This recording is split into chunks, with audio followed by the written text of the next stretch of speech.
Y por último, transitarán por los aspectos jurídicos como instrumentos de prevención y protección ante el drama de la violencia y las conexiones que ello tiene con lo psicosocial, con nuestra profesión. Les deseo, colegas, el máximo del éxito en esta aventura que inician y que encuentren aquí herramientas necesarias para realizar la tarea que se han impuesto en beneficio de nuestra infancia y adolescencia desvalida. Los invito a estar activos en las actividades del colegio, un instrumento básico para fortalecer una profesión que tiene como norte, que tiene como centro, como eje, como corazón, esta infancia desvalida.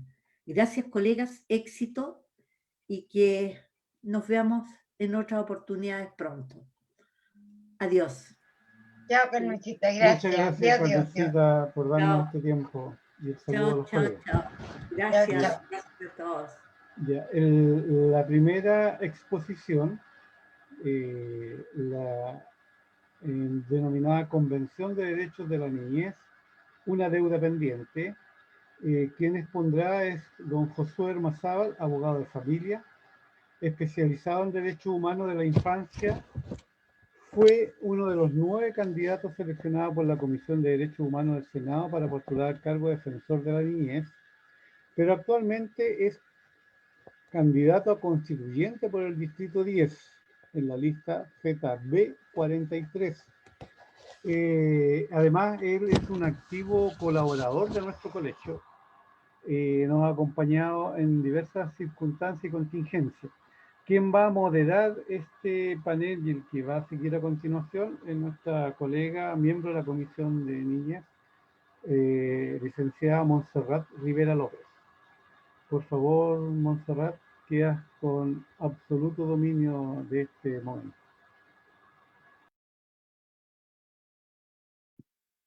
Hola, buenas noches a todas y a todos, bienvenidos. Es un gusto ver todas las personas que están presentes, todos los colegas de Arica Punta Arenas. La verdad que no pensamos que íbamos a tener tanta convocatoria, pero la verdad que hoy tenemos 2 expositores muy buenos.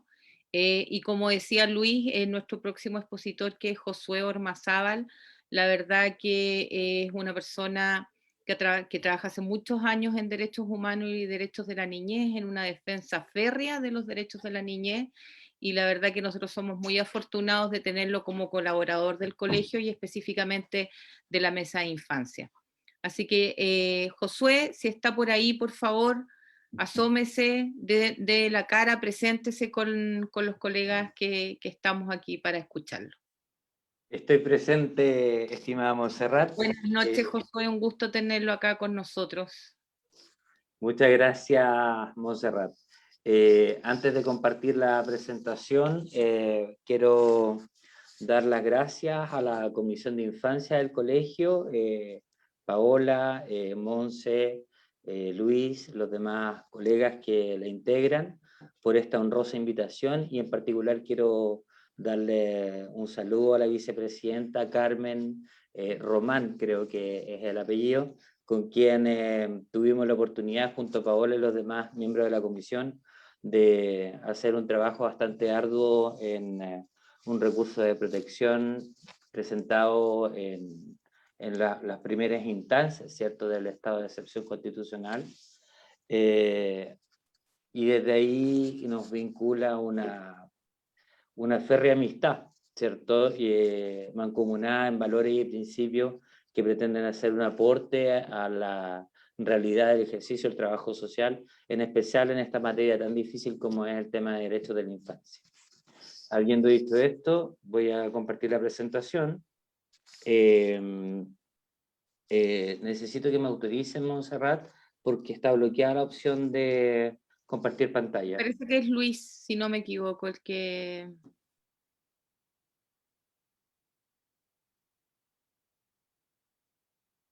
Ahora está habilitado. Ya, perfecto. Vamos a ver si me deja. Perfecto, ahora sí. Entonces...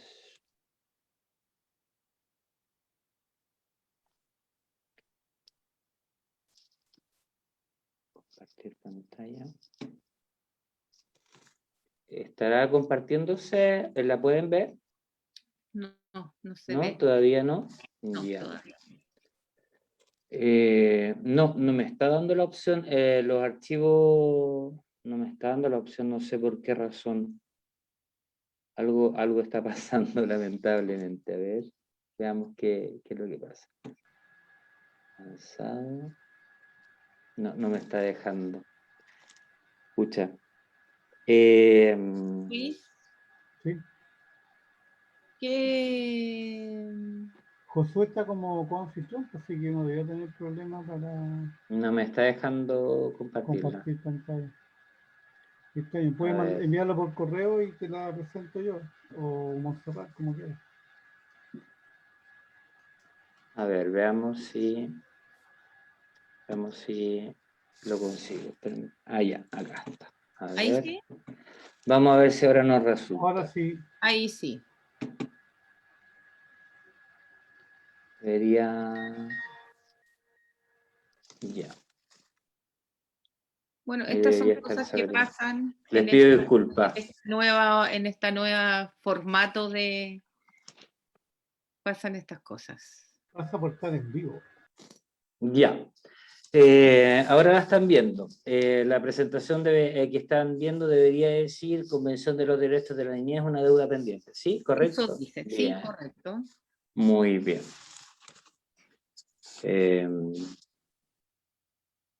Bien. Josué, estamos viendo la Sí. carpeta donde tienen los Pero la archivos. carpeta, tienes que abrirla. Vista, sí. Déjame un segundo. Vista lectura. Ya, ahora la están viendo, ¿no? Porque yo la tengo en pantalla y la estoy viendo. La presentación, Convención de los Derechos de la Niñez. No, ¿No se ve? no se Vemos ve. las Dejar de carpetas. compartir y compartir No, de tiene que nuevo. tenerla abierta y una vez abierta ahí compartirla, porque si no, no Sí. se le abre. Ya, es que estaba abierta. Chuta, qué terrible, ya. La verdad es que para no perder tiempo voy a hacer la exposición oral de los contenidos. Y sobre esa base, la verdad es que el tema que nos convoca tiene que ver con la convención, pero prioritariamente lo que yo quiero tratar de transmitirles es un aspecto que tiene que ver con el aspecto humano de la intervención en materia de protección de los derechos de la niña, y este aspecto humano dice relación con cómo entendemos, ¿cierto?, los derechos de la infancia, porque de ahí parte todo el trabajo del interventor en materia de aplicación de herramientas, de diagnóstico y, lo más importante, la sugerencia que puede hacer el profesional a la hora de ser llamado a opinar, ya sea como consejero técnico, como perito, en un procedimiento de aplicación de medidas de protección. Porque desde la base de que en la actualidad el derecho chileno no tiene aún la Convención de los Derechos del Niño como parte integrante de la Constitución, eso modifica a nivel jurídico y a nivel metodológico las consecuencias y conclusiones a las que podemos llegar cuando somos llamados a intervenir en estas materias. Para eso, lo primero que quisiera comentarles es que en el año 2017 se hizo una investigación que demostró, una investigación periodística, que demostró que ya a esa altura, a partir del año 2010 al 2017, vale decir en un periodo de 7 años, los casos de los niños migrantes que habían sido institucionalizados en ese periodo en residencia del Sename habían subido, ¿cierto?, al menos 4 veces. Se había cuadruplicado la cantidad de niños migrantes institucionalizados. Entonces, uno frente a ese testimonio se pregunta, ¿eso es un síntoma de eficiencia del sistema proteccional? Porque está visibilizando las vulneraciones y por ende procede a intervenir y cuando es necesario institucionalizar a estos niños, o es algo que debiera preocuparnos porque podría ser síntoma de una falencia del sistema de protección. Eso es lo que vamos a tratar, ¿cierto?, de despejar a lo largo de esta conversación. Para llevar más al detalle este análisis, quisiera exponerles, antes de que hablemos de la parte técnica, de este aspecto humano, de este aspecto intelectivo, que debemos desarrollar los profesionales que trabajamos con infancia, quisiera exponerles un caso real que a mí me tocó conocer de manera personal. En este caso, una madre migrante de origen peruano, ¿cierto?, residente en Chile y sin familia y redes de protección, había sido denunciada por la abuela paterna de sus 2 hijas, quien señala ante Carabineros que la madre exponía constantemente a su nieta a negligencia y maltrato. Ante esto, el tribunal, recepcionando la denuncia, centra su investigación justamente en las supuestas negligencias de la madre, sin reparar en por qué el padre, hijo de la denunciante, no se hizo parte de esta causa, y si sabía por los testimonios de la abuela que la madre estaba vulnerando a las niñas, ¿por qué no solicitó antes el cuidado personal de sus propios hijos? ¿Cierto? También no se preguntó el tribunal por qué la denunciante, siendo la abuela de las niñas, tampoco ella solicitaba el cuidado personal y solicitaba una medida de protección específicamente pidiendo que estos niños fueran institucionalizados, ¿cierto? La denunciada en su defensa alegaba, como consecuencia de lo dicho, que dicha denuncia era falsa, puesto que el padre era alcohólico, había ejercido violencia y habría violado reiteradamente a esta persona, y sería el nacimiento de la niña consecuencia justamente de estas reiteradas violaciones de las que fue víctima. Ese era el argumento de su defensa. Entonces, por esta tesis, la madre sostiene que el padre carece de todo vínculo, y eso explica por qué tanto la abuela y el padre no demandaron el cuidado personal, sino que la medida de protección tendiente a la institucionalización de los niños. Pues podría ser que en este caso lo que realmente la denunciante buscaba era una recompensa secundaria, que significaba que si el procedimiento proteccional avanzaba, podía llegar a producirse que las niñas fueran dadas en adopción si la madre no era capaz de recuperar el cuidado personal, y eso habría extinguido el vínculo filiativo entre el hijo de la denunciante y estas niñas, y así él no habría seguido estando obligado a pagar pensión de alimentos. Les comento este caso porque es un caso real, y es a eso a lo que nos enfrentamos cuando intervenimos en materia de infancia. La materia de infancia se compone por un conjunto de intereses que en la doctrina se pueden diferenciar como el interés familiar, el interés de cada uno de los integrantes de la familia y el interés de los niños, que pueden estar todos, ¿cierto?, al unísono, actuando por un solo fin, que sería lo ideal cuando una familia persigue entre todos, ¿cierto?, la satisfacción de las necesidades de todos sus integrantes. Pero también puede darse el caso de la colisión de intereses. Y es por eso que la Convención Internacional plantea como uno de sus principios fundamentales el principio del interés superior del niño, para tratar de darnos una metodología que nos permita sugerir soluciones a situaciones donde estos intereses de los miembros de la familia se encuentran en conflicto, como el caso que acabo de describir. Ahora bien, ¿cómo podemos ir avanzando para desarrollar herramientas que nos preparen como profesionales y poder hacer sugerencias efectivas tendientes a la efectiva protección de los derechos de la niñez? Es a través del desarrollo de una adecuada epistemología, de una adecuada metodología, ¿cierto?, de análisis de los elementos a los que vamos a vernos expuestos en la investigación o intervención que seamos llamados a hacer. Y para ir construyendo esta epistemología, lo primero que tenemos que señalar es que la Convención de los Derechos del Niño es una convención internacional de contenido humanitario. Por tanto, estamos hablando de que la materia de los derechos de la infancia es calificada dentro de la gran categoría de norma jurídica conocida como derechos humanos, ¿cierto? Y como contrapartida, existe otra categoría de derechos, que es lo que nosotros los abogados llamamos el derecho privado. Y en el derecho privado, ¿cierto?, uno podría citar como ejemplo los contratos de arrendamiento, compraventa de inmuebles, toda esta materia que está regulada en general en el Código Civil, pero que también contiene, ¿cierto?, capítulos de normas de derecho de familia, y algunas de ellas califican o coinciden con los derechos que la Convención de los Derechos del Niño le reconoce a la infancia. Entonces en el Código Civil encontramos un conjunto diverso de normas, pero para estos efectos podemos distinguirlo en dos grandes categorías.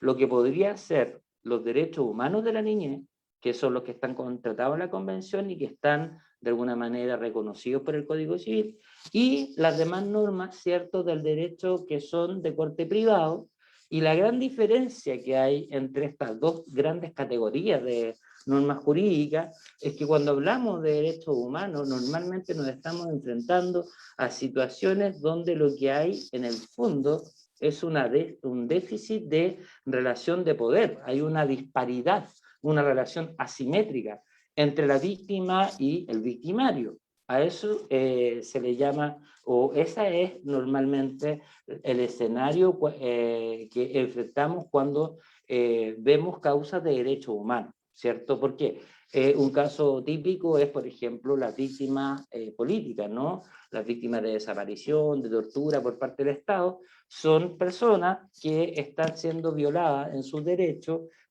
humanos, por una entidad que los supera en calidad de poder, en cantidad de poder, porque es el propio Estado, con toda su orgánica, quien confronta a este individuo visto como separado del resto de la comunidad, y es por eso que es posible abusar de esa persona, porque el Estado es tremendamente poderoso en relación a las cuotas de poder que el individuo ostenta de puño propio. Esa es la característica esencial de los derechos humanos. Y cuando hablamos de las normas del derecho privado, nos encontramos en un escenario completamente diferente, donde el principio inspirador es la igualdad de partes. ¿Ah? O sea, si nosotros hablamos de la compra-venta, se supone que comprador y vendedor se encuentran ambos dos en igual condición jurídica, y es por eso que ambos ejercen libremente su voluntad y se obligan a establecer un contrato que después tendrán que respetar, y si no se expondrán a diversos tipos de sanciones. Entendiendo esa lógica, vamos entonces a decir que la Convención de los Derechos del Niño, lo que más la identifica, lo que más la distingue, es que contiene un catálogo de derechos establecidos para un determinado tipo de sujeto que tiene condiciones especiales, la minoría de edad y el estado de desarrollo de su voluntad, su falta de madurez psíquica y, lo más importante, su falta de capacidad de representación de sí mismo, ¿cierto? Y exigir el respeto de sus derechos humanos, ¿cierto? Es lo que hace del niño una categoría especial de sujeto de derechos, y por ende es necesario que, además de los derechos humanos que están reconocidos en la Constitución para todos los ciudadanos, se reconozca estos derechos especiales a este especial tipo de sujeto de derechos. Y en esta convención hay una norma, ¿cierto?, que habla de uno de los derechos más importantes que la doctrina internacional le reconoce a los niños, y es el derecho a la protección de la continuidad de sus relaciones afectivas. Esta es una noción que viene tratándose ya desde el año 70 en la doctrina internacional, con obras como la de Joseph Goldstein, Marie Beloff, que desde la perspectiva psicoanalítica han establecido que el niño, ¿cierto?, establece una vinculación psicoafectiva con su adulto responsable, independiente si estos tengan o no una vinculación biológica. Lo que importa es la identificación emocional que el niño desarrolla con su adulto responsable. Y por ende, partiendo de esa noción, el concepto de familia que está tratado en la Constitución actualmente pareciera estar en contradicho con este concepto, donde la familia se define por el vínculo afectivo que el niño siente con el grupo de personas que a diario responden por sus necesidades. Eso es un matiz de los derechos humanos de la infancia, de los más medulares, ¿cierto? Y vemos que ese derecho humano no estaría siendo tratado o reconocido, por ejemplo, en el caso que yo les mencionaba de esta madre peruana. ¿Por qué? Porque al parecer el tribunal, tomando en cuenta más las versiones que daba la abuela, el padre, empieza, ¿cierto?, a investigar a la madre, y pasa por alto que aquí, al separar a los niños de la mamá, basándose prioritariamente en una denuncia que generó una medida cautelar de internación provisoria a los niños en una residencia, se estaba violando uno de los derechos humanos más importantes que la Convención le reconoce a la infancia, que es el derecho a la continuidad de las relaciones afectivas con su grupo de adultos responsables, que en este caso era su madre, porque con el padre y la abuela ni siquiera convivía. Luego, por otra parte, como contrapartida de estos derechos humanos de la Convención, vemos que en el Código Civil, como ya mencioné, hay una serie de articulaciones de artículos, ¿cierto?, que van tratando algunos de los derechos que la Convención les reconoce a la infancia, como por ejemplo este que les digo yo de las relaciones afectivas con sus adultos responsables, que es lo que da origen a la institución del cuidado personal y está tratado en el Código Civil, artículo 224 y siguiente. También la relación directa y regular, artículo 229 y siguiente. Y un sinfín de otros estatutos, como el derecho al alimento, del artículo 321 y siguientes, todo del Código Civil. Pero el problema está en que este estatuto es un estatuto de derecho privado. Y eso hace que estos derechos, que son de naturaleza humanitaria, ¿cierto?, que están tratados en una convención internacional de derechos humanos ratificada por Chile, y que por ese hecho ya cuentan con una jerarquía normativa de rango constitucional, son para los efectos de aplicarse en procedimientos judiciales interpretados como si fueran normas de derecho privado.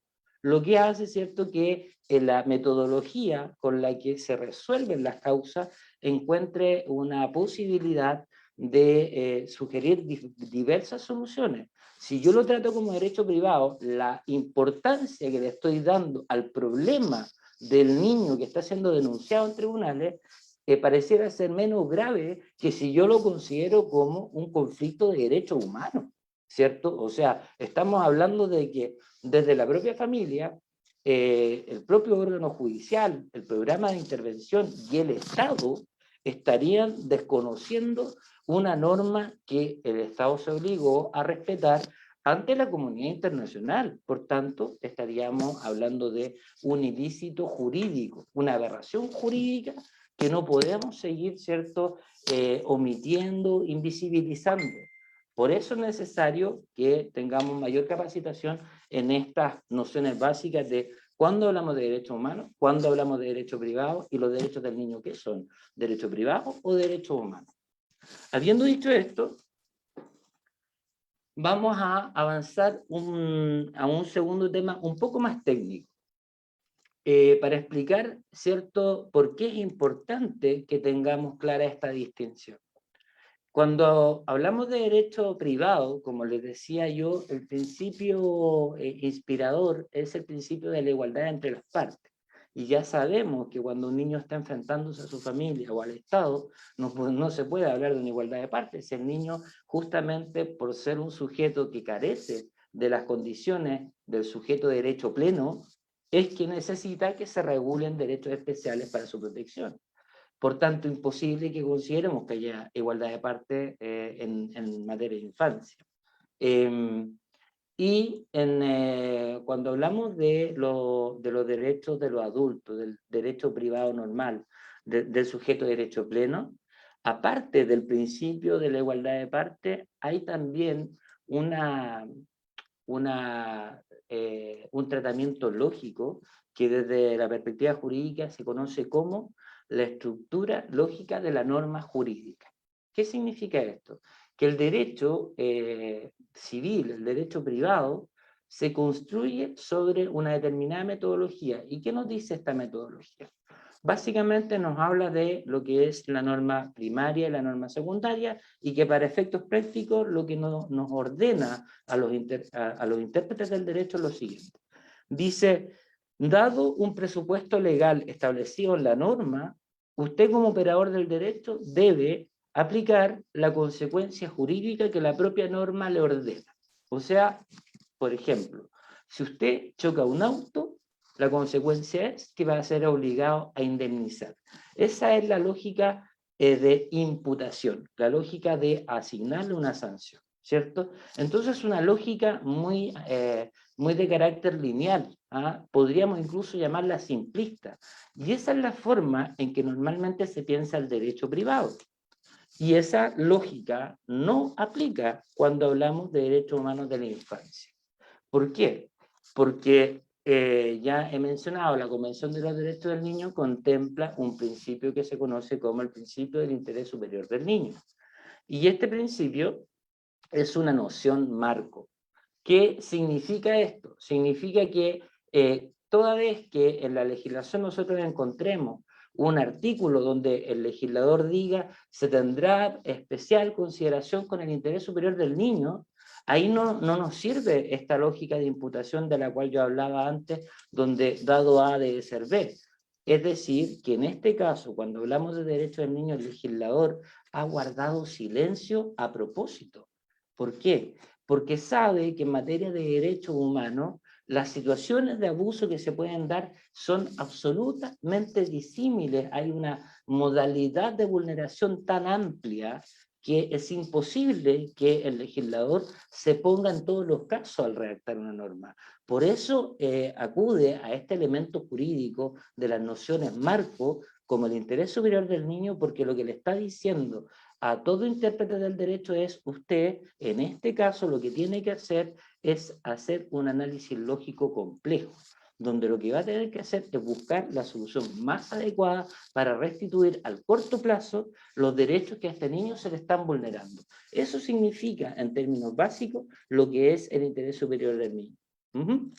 Desde esa perspectiva, hay autores que, sabiendo que esto genera un grave problema a la hora, ¿cierto?, de intervenir, han desarrollado lo que se conoce como la dotación de contenido del interés superior del niño, ¿cierto? Y el único artículo en el que nosotros nos podemos inspirar en el derecho chileno para aprender cómo trabajar y darle forma práctica en los casos a las necesidades del niño, está en el artículo 225-2 del Código Civil, que es la única norma que recoge esta metodología de cómo dotar de contenido al interés superior del niño, pero lo hace específicamente en materia de cuidado personal. Lo que significa que esta metodología de análisis complejo que nos recomienda la doctrina internacional para poder elevar los estándares de protección de los derechos de la infancia en Chile, solo la tenemos disponible en materia de cuidado personal. Lo que significa que en todos los demás derechos del niño, ¿cierto? Aún hay mucho que avanzar para que nosotros estemos en condiciones de poder encontrar la solución más eficiente al caso en particular. Para poder llenar ese vacío, autores como Cecilia Paulina Grossman, ¿cierto?, en unas compilaciones que ha editado en Argentina, basándose en las investigaciones de John Elster, un epistemólogo, ¿cierto?, creo que austriaco, norteamericano, han tomado una estructura de análisis lógico complejo, donde ya el análisis lineal se ve superado. ¿Y qué es lo que nos dicen en términos prácticos estos autores?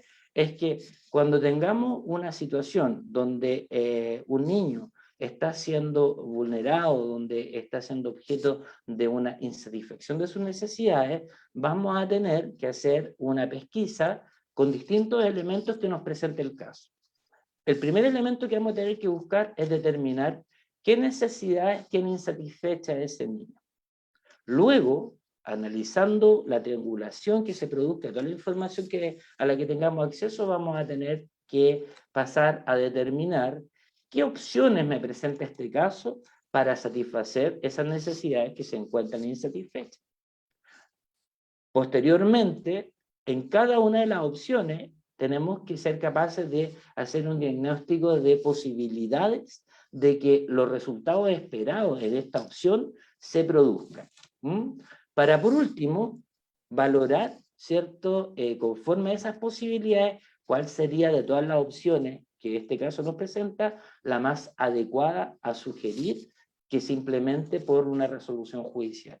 Llevado a términos prácticos, en el caso, ¿cierto?, que analizábamos al principio, podríamos decir, ok, si estos niños están siendo vulnerados por la mamá, habría que determinar qué tan efectiva es la denuncia, qué tan grave resulta la vulneración y qué necesidades de los niños, si estuvieran vulnerados, son las que están insatisfechas. ¿Qué opciones me daba ese cuadro familiar para establecer una solución a este problema? Por ejemplo, vincular al padre con una mayor cuota alimentaria podría ser una opción. Establecer un régimen comunicacional con el padre y también con la abuela para que la madre, que carecía de redes sociales, contara con mayor apoyo. O sea, habría varias posibilidades que se pudieran haber implementado antes de que se decidiera institucionalizar a esos niños. Con mayor razón, si existía además la sospecha de que esta denuncia había sido hecha buscando una recompensa secreta que era extinguir el vínculo filiativo con el padre para eliminar la obligación alimentaria que pesaba sobre los hombros de este padre, que supuestamente habría concebido a esta niña en un contexto de violencia intrafamiliar y violaciones reiteradas respecto de la denunciada. Entonces, esto nos va abriendo la mente a un análisis que sale de los lugares comunes, de las frases cliché, y nos obliga, ¿cierto?, a hacer un análisis crítico de lo que estamos tratando. Y esa cultura en Chile está recién en ciernes. ¿Por qué? Porque los instrumentos jurídicos con los que contamos no obligan a los operadores a analizar los casos con esta nueva lógica, que es la hermenéutica especial que se requiere en materia de derechos humanos de la infancia.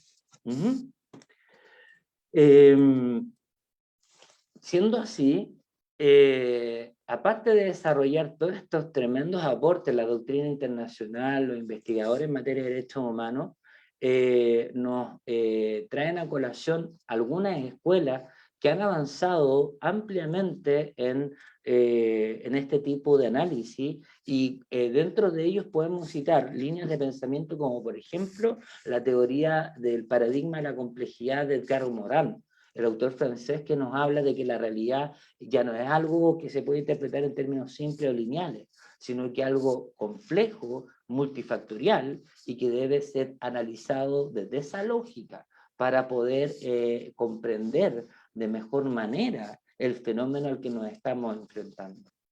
El enfoque sistémico y el modelo ecológico que han sido desarrollados, sobre todo a propósito del tema de la etiología de la violencia, ¿cierto? Cuando hablamos de los distintos niveles que intervienen en el maltrato, por ejemplo, la violencia estructural, la violencia comunitaria, la violencia cultural, ¿cierto? Cómo eso se reproduce en el interior del subsistema familiar y cómo eso llega a impactar la realidad del niño. Entonces, el enfoque sistémico, el enfoque de la complejidad, el modelo ecológico, ¿cierto? Son paradigmas que van absolutamente en contra de este estilo de pensamiento lineal que caracteriza el derecho privado y que se sigue aplicando a la hora de intervenir casos de familia. Levinas y su crítica a la visión ontológica de la filosofía occidental nos vuelve a hablar de estos mismos temas, pero nos pone énfasis en el concepto de las denominaciones hegemónicas. Cuando el lenguaje y las denominaciones que damos a los distintos problemas constituyen un ejercicio de poder. Si nosotros decimos, tomamos a cargo a un niño, en el fondo estamos hablando de que hay una especie de exacerbación de la importancia que tiene lo que nosotros estamos haciendo. Y eso va en contradicción con la posibilidad de que la familia se organice y busque una respuesta con nuestra asesoría. Entonces, ese tipo de lógicas que pueden estar relacionadas con la violencia simbólica han dado origen a una escuela que se llama la intervención antiopresiva, que también es un tremendo aporte para este tipo de situaciones. La práctica narrativa de Michael White, la pedagogía social o la mediación social y la sociología jurídica crítica, por ejemplo, del autor Boaventura Sousa Santos. Son distintas escuelas que lo que están haciendo es llamarnos a empezar a implementar una epistemología que sirva para elevar los estándares de protección de los derechos de la infancia y homologarlos a la exigencia que la comunidad internacional nos ha solicitado que apliquemos en Chile, como lo ha hecho, por ejemplo, el Consejo de Derechos de la Infancia de las Naciones Unidas, en su informe de observaciones al informe 4º y 5º de nuestro Estado, donde se nos hacen serios reparos de por qué en Chile aún nuestra normativa no se armoniza a los estándares de la Convención Internacional. Creo que en virtud del tiempo, esto sería a grandes rasgos lo que yo quería comentarles. La Convención de los Derechos del Niño es un estatuto y podemos el día de mañana, si Dios quiere, tener una constitución que refleje estos estándares de derechos, pero mientras los profesionales no nos capacitemos en lo que hace la diferencia a la hora de aplicar el derecho, que es una epistemología, un análisis lógico complejo, una técnica de interpretación del caso, de la información y de los estándares jurídicos que se deberían aplicar en ese caso, va a ser difícil que nuestro trabajo termine provocando el resultado que se supone debiera producir, que es elevar los niveles de paz social, ¿cierto?, en nuestra nación. Esa paz social que los niños tanto necesitan para desarrollarse de manera sana y llegar a ser una ciudadanía empoderada y capaz de ejercer sus derechos una vez llegado a la edad adulta. Muchísimas gracias por la invitación. Josué, bueno, muchas gracias a ti por tus palabras, por compartir con nosotros tu conocimiento. La verdad que al escucharte uno se da cuenta por qué ha permanecido tanto tiempo, tantos colegas, estamos en infancia, y la verdad que aún nos queda mucho por hacer. Pero quiero tocar el último punto que tú dijiste con respecto a los profesionales. Creo que es súper importante retomar esas palabras con respecto a la capacitación. Creo que no nos podemos dejar estar y debemos seguir una capacitación constante, porque la verdad que el trabajo en, con y para la infancia, uno tiene que estar preparado para muchas cosas, y creo que la capacitación es la única forma, y también algunas características personales nos hacen de que las cosas en infancia sean mejor. La verdad que estamos esperando estamos esperando este gran cambio que se viene. Así que por eso mismo, y aprovechando que tú eres constituyente y candidato del Distrito 10, sabes que han llegado varias preguntas, pero se repiten muchas que tienen que ver con tu candidatura y que habla acerca de que, cuáles serían tus propuestas emblemáticas, ¿ya? En esta nueva constitución, si tú eres elegido en materia de infancia y derechos humanos. Te agradezco la pregunta. En primer lugar, siempre en el ámbito de la técnica jurídica, de la metodología, ¿cierto? Para poder dar satisfacción a los derechos humanos de la población chilena, en el constitucionalismo comparado se ha dado una técnica bastante novedosa, que es tratar los derechos humanos de la población diferenciados según el tipo de sujeto. Como decíamos, en el caso de la infancia, el sujeto de derecho menor de edad tiene necesidades especiales, por ende requiere un estatuto que vaya diseñado en pos de darle mayores garantías a esas especiales necesidades que solo los niños tienen, ¿ah? Y eso nos obliga a establecer, más allá del artículo 19, que es un catálogo general de derechos, un catálogo específico de derechos a nivel constitucional para la población menor de edad. Esa es mi primera propuesta. Pero eso sería como egoísta si yo voy a ser candidato a constituyente para toda la nación y para mi distrito. Creo que hay otros sectores de la población que requieren también un tratamiento particular. La tercera edad, la mujer, los derechos de la mujer. En particular, hacer referencia a una obligación del Estado de más adelante promulgar una ley de prevención integral de la violencia, ¿cierto? Que aborde de manera efectiva esa situación. Derechos para la gente migrante, que implique también obligaciones del pueblo migrante, que le facilite su inserción en la comunidad, pero que prevenga los abusos que también hemos visto que se producen. derechos para los pueblos originarios, ¿cierto? Ellos también tienen necesidad de un tratamiento especial. ¿Por qué? Porque ellos no se reconocen como miembros de nuestro Estado. Nuestro Estado, al tratarlo en la Constitución, les va a reconocer su condición de ciudadano y ellos van a aceptar esa condición en la medida de que nuestro Estado resulte ser un garante de sus derechos y no un ente opresor como nos perciben actualmente esas comunidades. Los demás pueblos originarios, los trabajadores, en fin, hacer un capítulo específico de derechos para cada tipo de sujeto. Los derechos de los consumidores también sería necesario llevarlo a la Constitución como un capítulo especial. Y eso sería como una de mis propuestas más emblemáticas, pero antes de terminar la respuesta, también basándome en la experiencia de comparar otros países, sabes tú que hoy día los derechos de la infancia tienen una deuda histórica que se puede remontar incluso hasta antes de la dictadura, porque la evolución jurídica que nosotros tenemos está en una deuda histórica de evolución de más de 40 años, ¿cierto?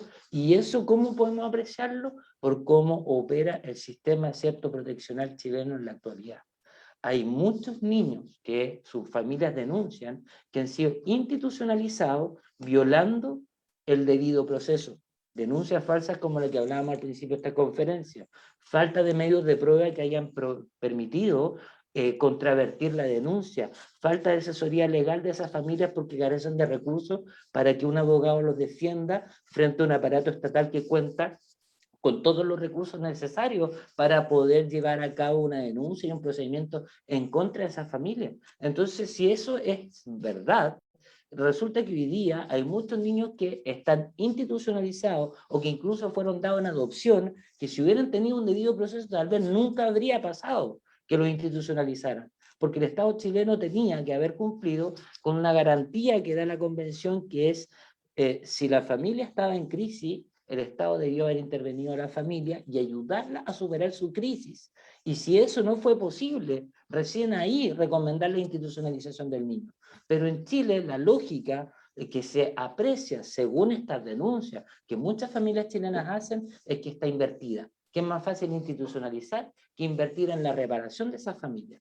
Por eso yo propongo que en la Constitución, además de todo lo que te he dicho, establezcamos un capítulo especial de medidas de justicia transicional, como se hizo con el caso del informe Rettig, donde las personas que fueron violadas en sus derechos humanos en la dictadura recibieron programas de reparación como el programa Price. Bueno, en este caso, hoy día quienes necesitan que el Estado ponga especial atención son los niños que están siendo objetos de retención ilegítima en residencias del Sename y los adolescentes que están en centros de detención del Sename producto de la revuelta social. Estos adolescentes que están siendo oprimidos porque fueron quienes se levantaron contra un Estado que estaba vulnerando los derechos de toda la sociedad.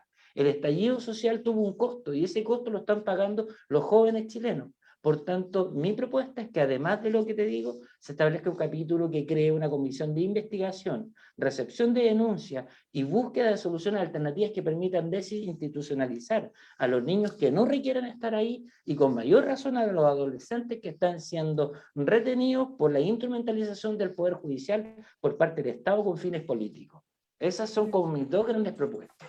Bueno, tengo muchas más, pero por el tiempo no... Escuchándote, pero en virtud del tiempo, pero escuchándote, entonces podríamos pensar de que, por ejemplo, si se logra una nueva constitución basada en derechos humanos, ¿cuál tendría que ser el rol del Estado y también de los tribunales de familia? Ya sabiendo que los tribunales de familia muchas veces fallan en vulnerando los derechos de los niños.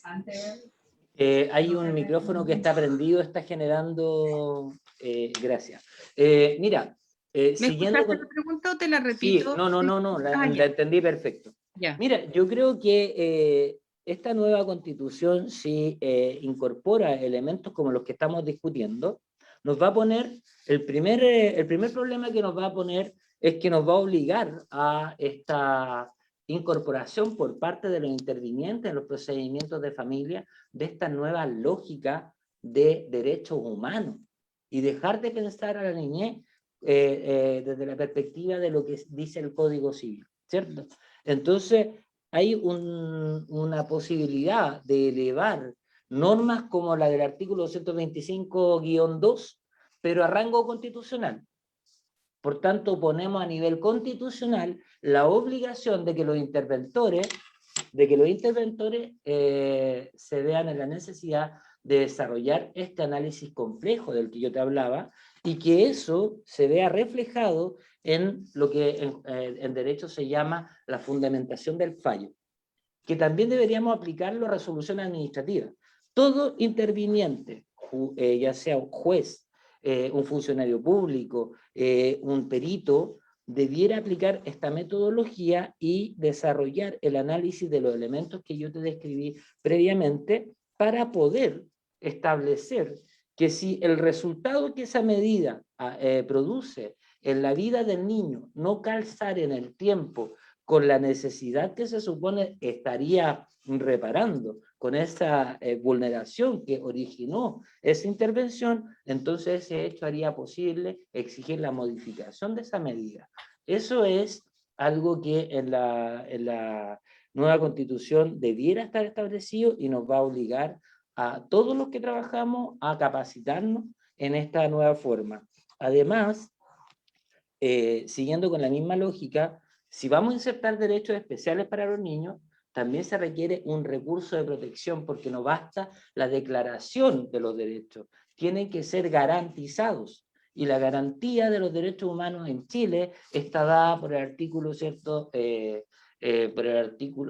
Por el artículo constitucional que se remite, que nos habla del recurso de protección y el recurso de amparo, pero son dos recursos o acciones constitucionales que están pensadas desde la lógica de los derechos humanos de los adultos.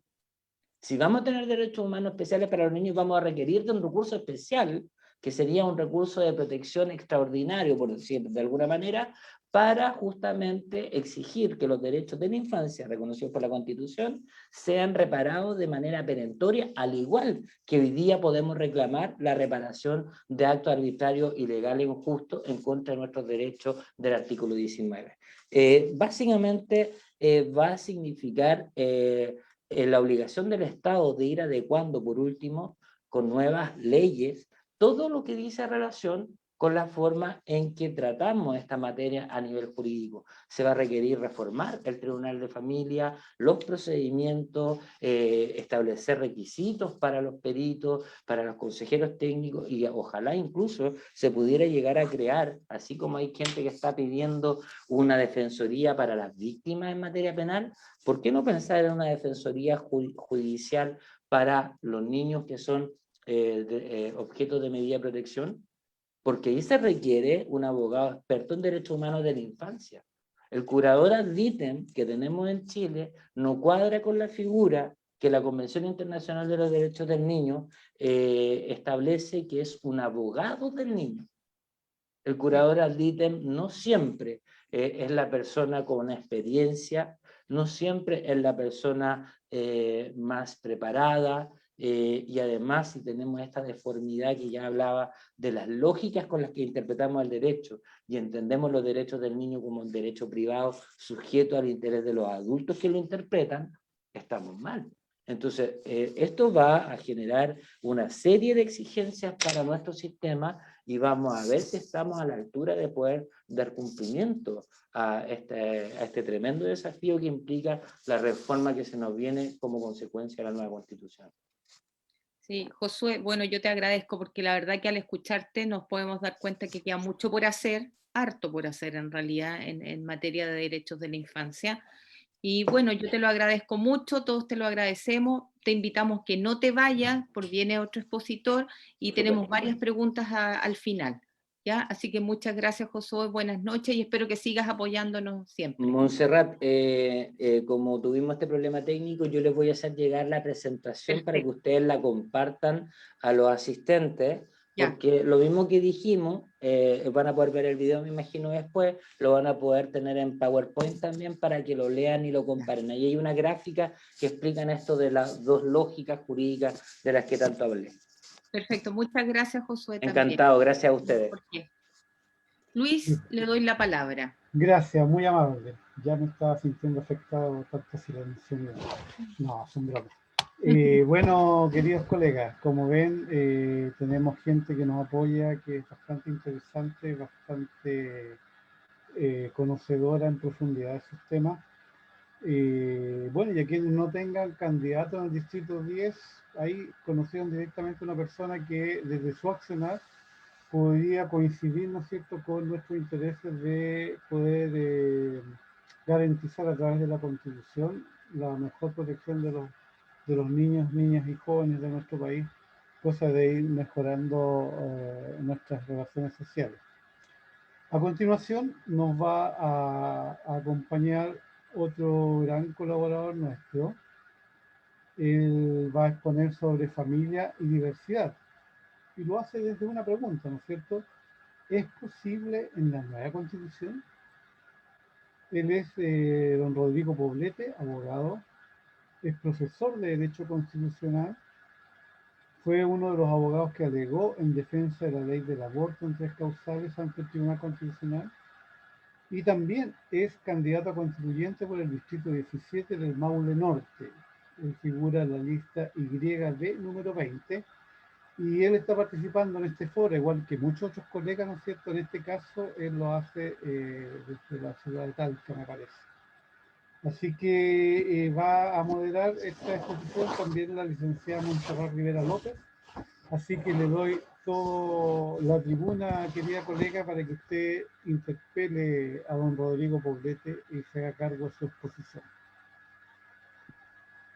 Gracias, Luis. En realidad no interpelarlo, sino que al contrario acogerlo e invitarlo a que nos explique, porque la verdad que muchas veces, si bien estamos en los temas insertos, de repente eso mismo no nos permite ver todo. Así que es súper importante poder escuchar a otras profesiones que también están en el área, y así uno también va aprendiendo. Eso es esencial. Así que bueno, Rodrigo, buenas noches. Somos todo oídos. Así que tiene la pantalla para usted en estos momentos. Bien, Montserrat, Luis, agradezco la invitación al Colegio de Trabajadoras y Trabajadores Sociales. Ya es la segunda vez que puedo participar con ustedes. Antes fue para conversar sobre una vaga idea de nueva constitución, cuando todavía no estaba en el horizonte una posibilidad cierta. Conversamos, me recuerdo, en la sede del colegio ahí, sobre algunos temas relativos a una nueva constitución. Ahora ya estamos encaminados en este proceso. Por lo tanto, ahora las materias que abordamos en el ámbito de los contenidos cobran mayor relevancia, porque muchas de ellas pueden plasmarse finalmente en nuevos contenidos constitucionales. Y en esa línea, la materia que me toca abordar a mí, que es lo relativo a la familia o al concepto de familia y su posición en la nueva Constitución, es un tema que cobra especial relevancia. Nuestra Constitución aborda la idea de familia en un solo artículo, a diferencia de otras constituciones, y aquí vamos a ir viendo que vamos a ir conversando, pero avanzando también en los contenidos. En el ámbito latinoamericano, podemos clasificar en 2 grandes grupos a las constituciones según cómo abordan el tema de la familia. Tenemos, por una parte, las constituciones maximalistas, es decir, aquellas que hacen un amplio desarrollo sobre la temática de familia, dedicando en algunos casos un capítulo específico para familia. Y ahí tenemos el caso de Brasil, por ejemplo, que es el más paradigmático, con un desarrollo súper detallado en materia de familia, incluso regulando cuestiones bien operativas, que uno pensaría que pudieran estar entregadas a la legislación y a la reglamentación de más bajo rango.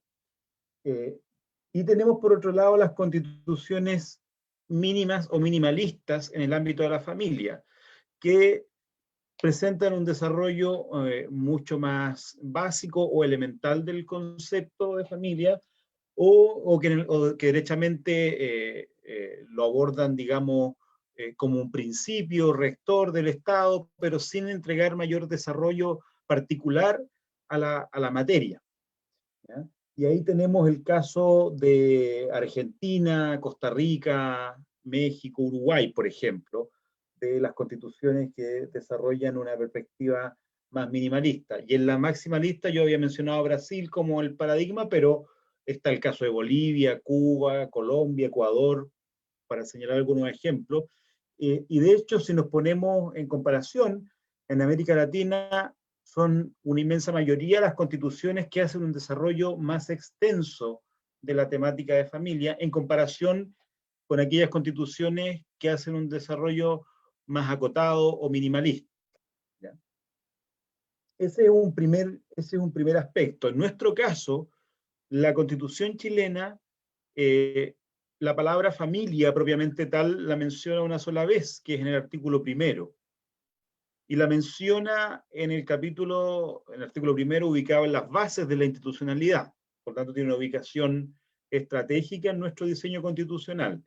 O sea, la idea de familia inspira el resto del ordenamiento jurídico a nivel nacional, y por eso, aunque sea una frasecita nomás ahí en el medio de un artículo, sin perjuicio de ello, ha tenido mucha fuerza en modelar la bajada institucional que ha tenido el derecho de familia en Chile, y particularmente la concepción de familia vinculada más bien a una idea de la familia tradicional, ¿ya?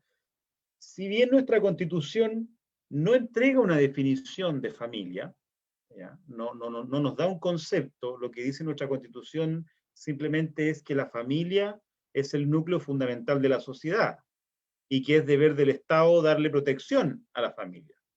Eso es lo que dice nuestra Carta Fundamental.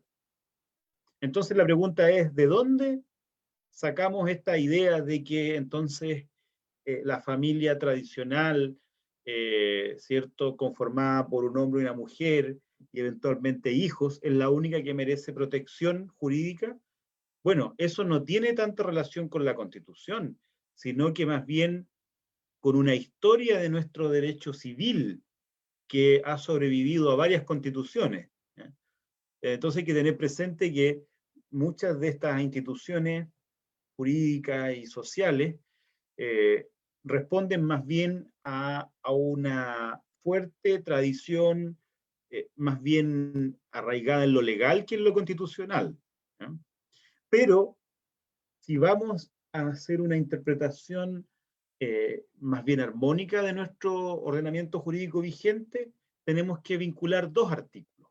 El artículo 1 de la Constitución, que nos dice que la familia es el núcleo fundamental de la sociedad, y el artículo 1 de la Ley de Matrimonio Civil, que dice que el matrimonio es la base principal de la familia. Entonces, juntamos estos dos elementos y empezamos a llegar a la conclusión de que efectivamente, cuando hablamos de familia en nuestro medio, al menos jurídicamente estamos hablando más bien de la familia matrimonial. No exclusivamente, pero preferentemente de la familia matrimonial, porque nuestra ley de matrimonio civil no dice que el matrimonio es la única base de la familia, pero dice que es la base principal de la familia. Entonces ahí tenemos elementos que han ido reforzando la idea de una concepción tradicional de familia que, si bien no tiene una mención expresa en la Constitución o una definición expresa en la Constitución, la interpretación y la forma en que se ha desarrollado nuestro ordenamiento jurídico respalda el hecho de que pareciera ser que es la familia tradicional la que recibe una mayor protección en nuestro medio. Esta perspectiva ha ido modelándose no necesariamente por cambios constitucionales en América Latina. Esta perspectiva ha ido transformándose por el avance que han tenido las reivindicaciones de grupos, nosotros, seguramente ustedes también en su lenguaje profesional lo deben reconocer como grupos vulnerables, ¿cierto? El avance de las reivindicaciones de grupos vulnerables vinculados al concepto de familia han ido permitiendo también de manera colateral que el concepto de familia se haya ido modelando desde la perspectiva legal. ¿Qué quiero decir? El mayor reconocimiento de los derechos de la niñez, de la infancia y la adolescencia, el mayor reconocimiento de su autonomía progresiva, ha ido limitando, por ejemplo, la concepción de la familia patriarcal. O sea, el reconocimiento de más derechos a la infancia ha permitido ubicar a los niños, niñas y adolescentes dentro de la familia como un sujeto de derecho. Y eso ha reducido un ámbito tradicional de la familia conferido al padre, conocido como la patria potestad, en donde los padres tenían el control y la dirección y la tutela de la vida de los hijos y las hijas con muy poca relevancia de lo que pudieran decir u opinar los hijos. ¿Ya? Y nosotros sabemos que el avance en la comprensión de los derechos de la infancia ha implicado entonces mayores grados de autonomía al ámbito de decisión de niños, niñas y adolescentes, y en consecuencia también pérdida de terreno de esa antigua idea de la, entre comillas, la autoridad paternal. También el concepto de familia ha sufrido modelación a partir del avance de las reivindicaciones feministas, ¿cierto? En la perspectiva de una igualdad de género. Eso ha significado que en determinados ordenamientos jurídicos hayamos vivido cambios tendientes a equilibrar las relaciones entre los cónyuges. ¿Ya? Hay constituciones que consagran la igualdad entre los cónyuges, la igualdad de derechos. En nuestro caso, nuestra Constitución no se involucra en ello, no se mete al detalle, pero sabemos que nuestro derecho de familia, particularmente en el área de las relaciones entre los cónyuges, es un derecho todavía basado sobre la idea de que es el marido quien dirige el matrimonio, especialmente cuando está celebrado, ¿cierto?, en sociedad conyugal, y por lo tanto es el marido el que tiene la conducción de la familia en términos bien concretos. O sea, es el que toma las decisiones jurídicamente vinculantes, y la mujer casada en sociedad conyugal, sabemos que frente al derecho se encuentra en una posición realmente limitada para la toma de decisiones, incluso sobre su propio patrimonio. Con las reformas tímidas que se han hecho, como el patrimonio reservado y algunas otras muy tibias, pero que en la práctica vienen a reafirmar que la conducción principal del matrimonio y de la familia está a cargo del marido. Entonces, el avance de las reivindicaciones por equidad de género también ha permitido que en algunos ordenamientos constitucionales se vaya desacoplando la idea de matrimonio y familia. Porque hasta ahora lo que teníamos en muchas constituciones latinoamericanas era una estrecha vinculación entre la idea de matrimonio y familia, ¿ya? A diferencia de la nuestra, hay otras constituciones de las que también les voy a hacer llegar en la presentación, hay otras constituciones en las que la idea de matrimonio está acoplada a la de familia en la propia constitución, ¿ya? En nuestro caso no. Supuestamente sería más fácil nuestro tránsito. Nuestro problema no es tan constitucional en ese punto, es más de configuración de las voluntades políticas.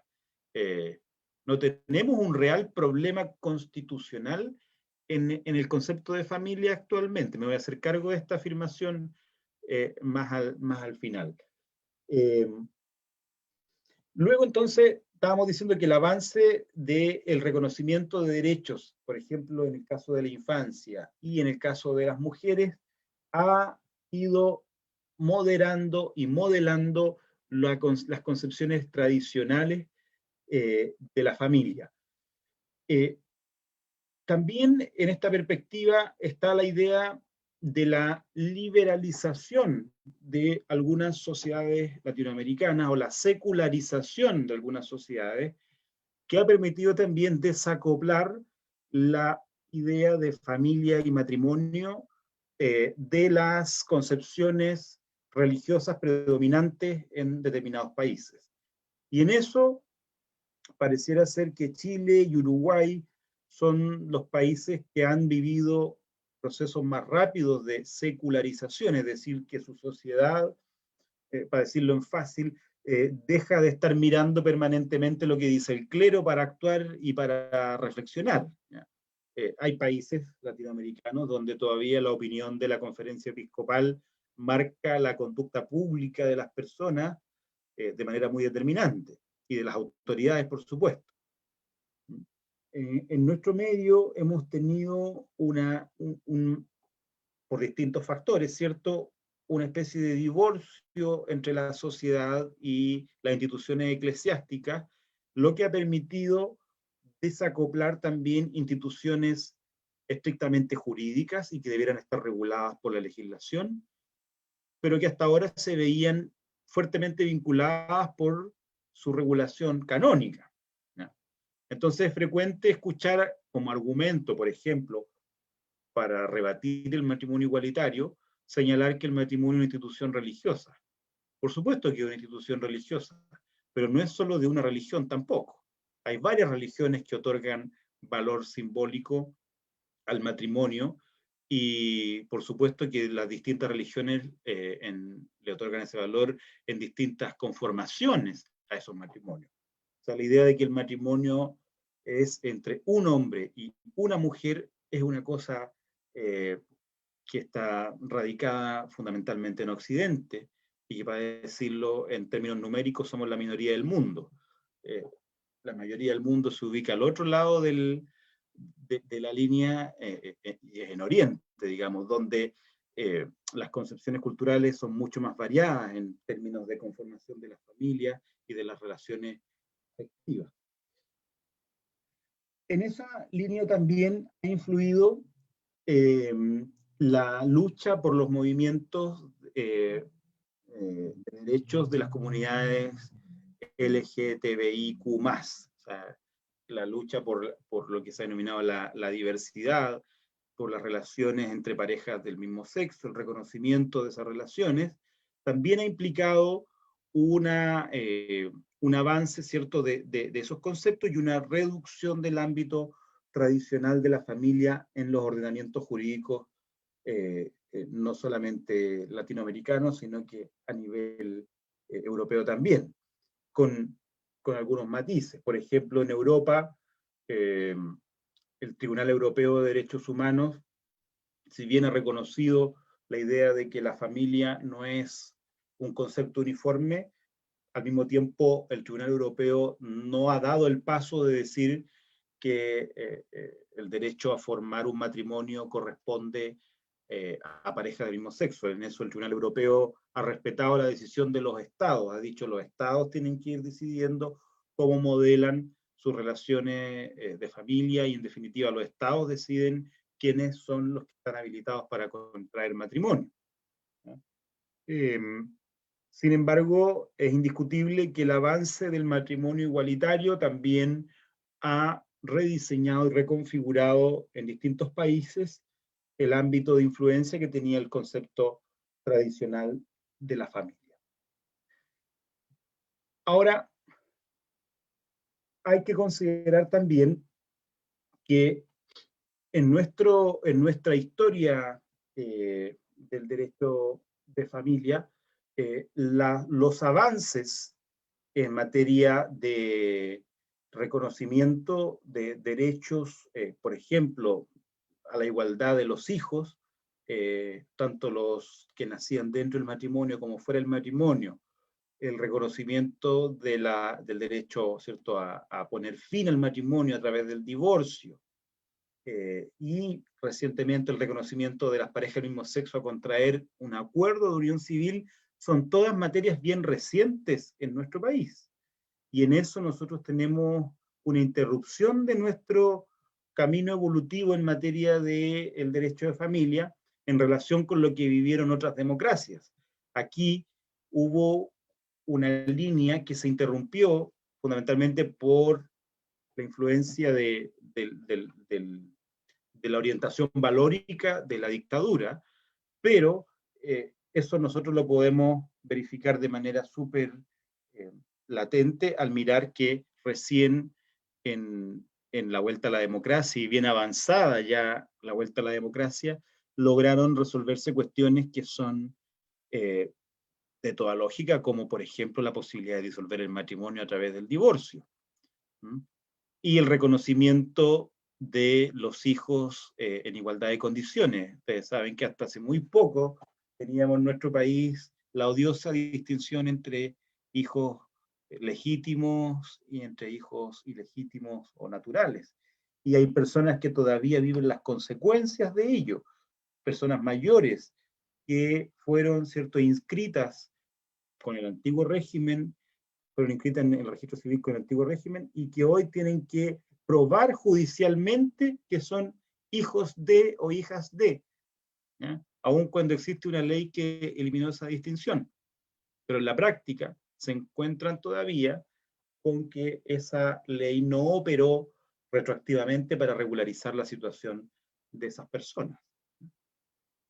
En definitiva, con este panorama, bueno, me he enfocado en lo latinoamericano porque en realidad siempre miramos y así establecemos comparaciones al otro lado del Atlántico, y entonces establecemos comparaciones con Europa, pero tendemos a desconocer la regulación del vecindario, digamos, en materia constitucional. En Europa, la regulación de la familia es bien variopinta. Hay países, por ejemplo, los países nórdicos tienden a no mencionar y a no regular mucho estos aspectos, pero nadie podría dudar que las mejores políticas públicas de protección a la familia las podemos encontrar probablemente en los países nórdicos. Y no tiene que ver con que tengan un concepto de familia en la Constitución, sino con la adopción de políticas públicas y el reconocimiento de derechos sociales plenamente garantizados. En otro caso, como el de España, por ejemplo, u otros países europeos, tenemos reconocimiento de la familia, pero para establecer algunas facultades o derechos de los padres u obligaciones de los padres, ¿ya? Respecto de los hijos, o también para referirse a derechos sociales. Entonces tenemos un abanico a nivel internacional bien amplio de cómo abordar la perspectiva de familia en la Constitución. Y ahí es donde yo quisiera, para ir concluyendo este sobrevuelo por el panorama constitucional, hacer algunas reflexiones sobre la inclusión o no de más ideas de familia en la Constitución, o no.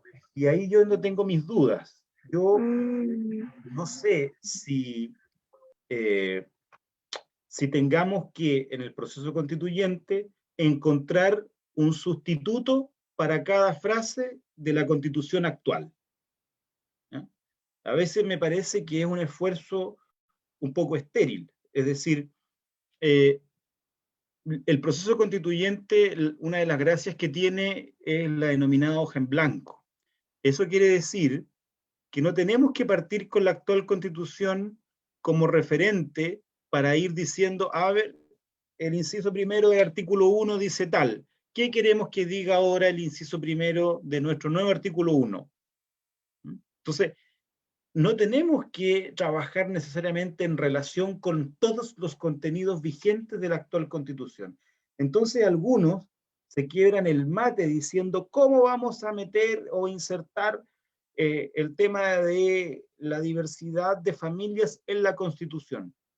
También hay que hacerse la pregunta de si es completamente necesario ese esfuerzo, o si lo realmente relevante es consagrar iguales derechos para todas y todos, y que como consecuencia lógica las personas tengan derecho a configurar su proyecto de vida. y al configurar su proyecto de vida puedan establecer las relaciones afectivas que mejor se les plazca. Y si quieren contraer, por lo tanto, una relación conyugal con una persona del mismo sexo, será perfectamente legítimo. Pero no porque tengamos que dar un concepto de familia más amplio en la Constitución, sino simplemente permitir que las personas puedan desarrollar con entera libertad su proyecto de vida y sus relaciones afectivas dentro de un marco, ¿cierto?, legítimo.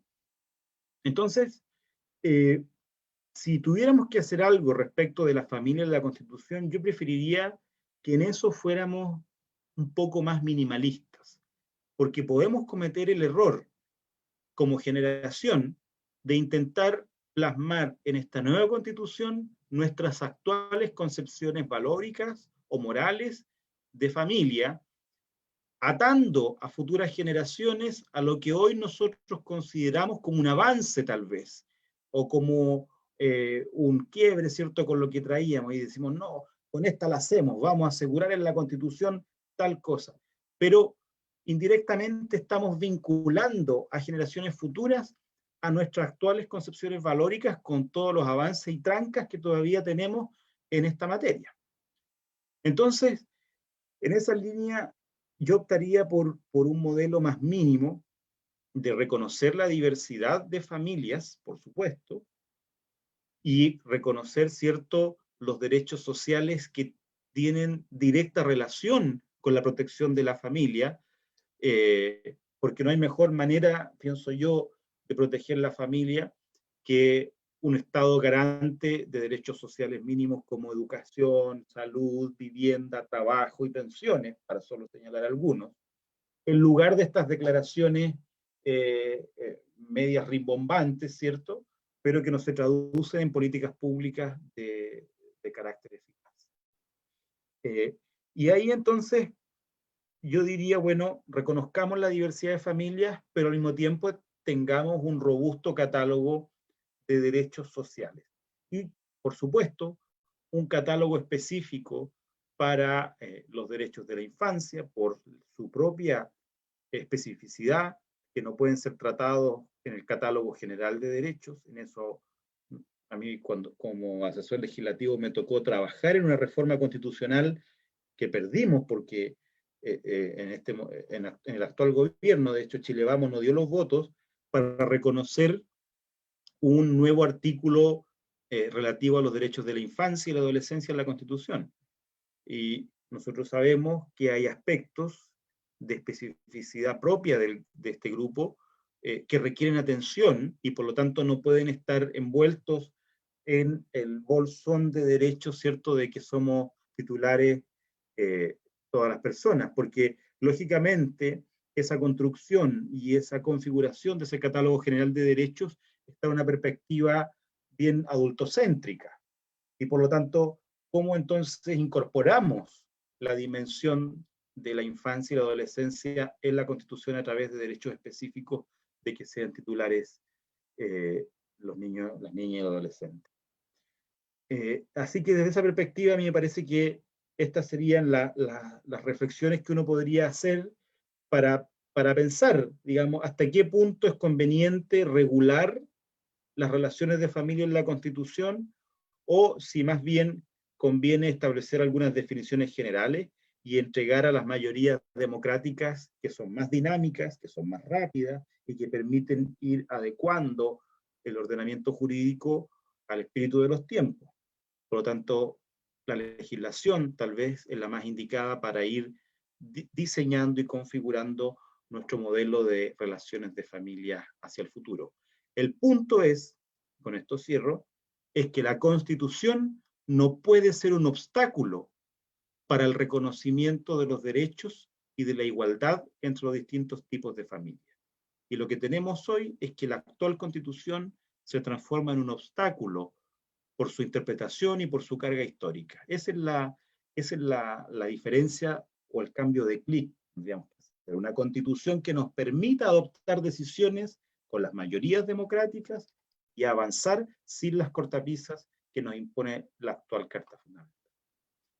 Eso sería Bueno, Rodrigo, muchas gracias. La verdad que nuevamente creo que quedamos con muchas... nos estás invitando a pensar y a hacer también a los que estamos en terreno. Creo que queda harta pega por hacer y la verdad que también yo creo que muchos los ciudadanos de a pie, que somos comunes y corrientes, estamos esperando un poco que los elegidos para escribir esta nueva constitución hablen un poco por nosotros también. Y en ese sentido, y si bien creo que respondiste un poco la pregunta que te voy a hacer, porque la verdad que hemos tenido muchas preguntas, que nos han dado muchas preguntas para hacerte, pero tiene que ver con la constitución también. O sea, si tú eres elegido candidato, o sea, si eres elegido para la nueva constitución, ¿cuáles son tus reformas? ¿Cuál es tu sello en esta nueva constitución? Lo que tiene que ver con familia, derechos humanos, infancia. Bueno, yo soy partidario, en primer lugar, de una cláusula más amplia en materia de un Estado social de derecho, que en el fondo significa un Estado garante. Lo que hoy tenemos es un Estado subsidiario que mira para el lado, ¿cierto? Que espera la intervención del particular y que ante la falta de atención del particular interviene él, o interviene a través del subsidio o de la licitación, etc. Pero en general un Estado mínimo que no se hace cargo de garantizar derechos básicos que aseguren un mínimo digno de vida. Y esa es una cláusula transversal, en el fondo, que tiene repercusión en distintas materias y entre ellas, por supuesto, en familia y en infancia.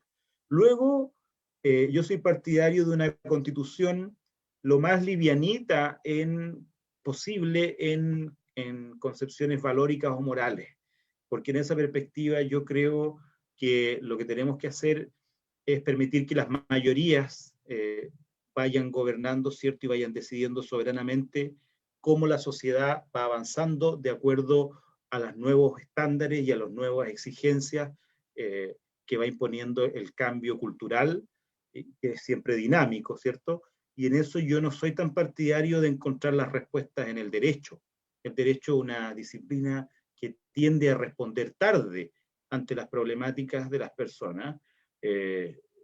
Por lo tanto, yo esperaría que la Constitución en ese plano sea lo suficientemente abierta para evitar precisamente la rigidez que tenemos actualmente con el diseño vigente.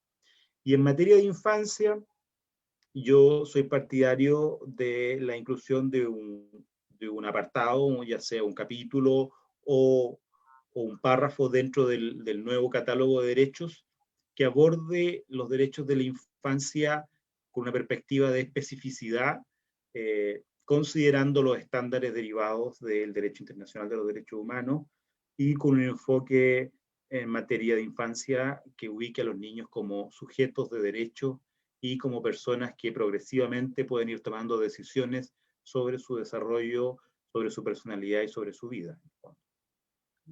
Sí, tú mencionaste, si no me equivoco, una concepción más minimalista de familia para esta nueva constitución, por una cuestión de no tener una carga valórica de los que estamos actualmente o de los que van a estar actualmente en la escritura, armar una nueva constitución.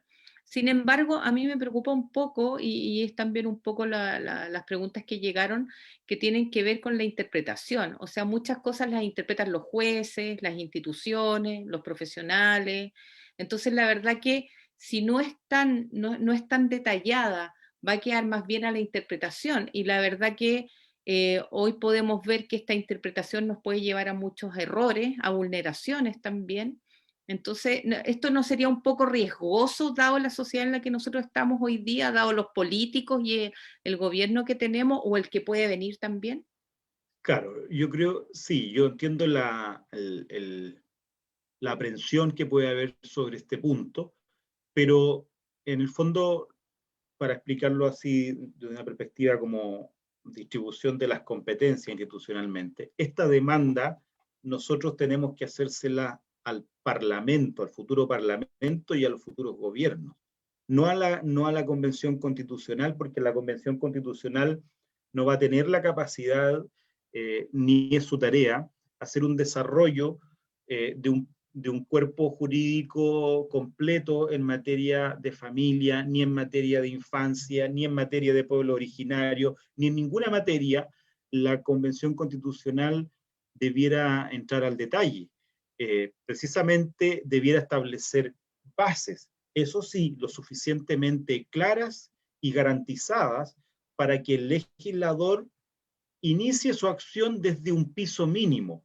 Esa es la diferencia que hoy no tenemos, o sea, la diferencia con lo que hoy tenemos, que es una constitución que no garantiza mínimos, y por no garantizar mínimos, entonces la acción del legislador está más entregada a su arbitrio que a los parámetros que una constitución le pueda brindar. En eso yo soy, o sea, de acuerdo. Pisos mínimos, pisos garantizados, pero la demanda de regulación concreta tiene que, o la obligación de regulación concreta tiene que ir dirigida a la legislación. No podríamos definir en la Constitución, por ejemplo, los conceptos de matrimonio. Eso sería una apuesta muy arriesgada. Tendríamos que estar reformando la Constitución bastante seguido, ¿cierto?, para poder mantenerla vigente. Perfecto. Bueno, Rodrigo, tenemos varias preguntas más que tienen que ver con el tema de adopción, familia, sobre todo de adopción. Hay hartas preguntas por lo que tú mencionaste, así que yo te invito a que te quedes. Tenemos varias preguntas que Luis va a hacer, así que muchas gracias, Rodrigo. Siempre es súper grato escucharte de manera sencilla. Nos puedes explicar algo que de repente parece tan complejo. Así que muchas gracias. Invito también a Josué a que se sume para las preguntas que tenemos. Muchas gracias, Montserrat, y muchas gracias a los panelistas que han expuesto tan brillantemente hoy. Efectivamente, tenemos preguntas que han llegado en el chat de Zoom, pero Paola también está monitoreando lo que está pasando en Facebook, porque estamos transmitiendo en forma paralela y simultánea, aprovechando la fuerza de las tecnologías. Entonces vamos a transmitir la primera pregunta que llegó, y de ahí le doy paso, colega, para que nos cuente lo que pasa en Facebook. La primera pregunta va dirigida a Josué Ormazábal, es de Jocelyn Caipes, de Puerto Varas, que nos dijo que estaba lloviendo. Ella quiere consultar a Josué qué opinión tiene respecto a la situación de los niños y niñas del hogar de Rancagua, y cuál sería su propuesta de intervención o manejo que debiese realizarse en estos casos. Muchas gracias por la pregunta, Jocelyn y Luis. Mira, yo con respecto a este tema, yo abogo por una reforma del sistema proteccional chileno, y hay un elemento que más a largo plazo puede ser una respuesta muy adecuada. En el Código Civil chileno existe una institución que se llama las guardas, ¿ah? Y las guardas hablan de los tutores y los curadores. Esa institución, de alguna manera, permite que un niño que por alguna razón no está satisfecho en sus necesidades pueda pasar a cargo de otra persona o de otras personas, teniendo respecto de aquella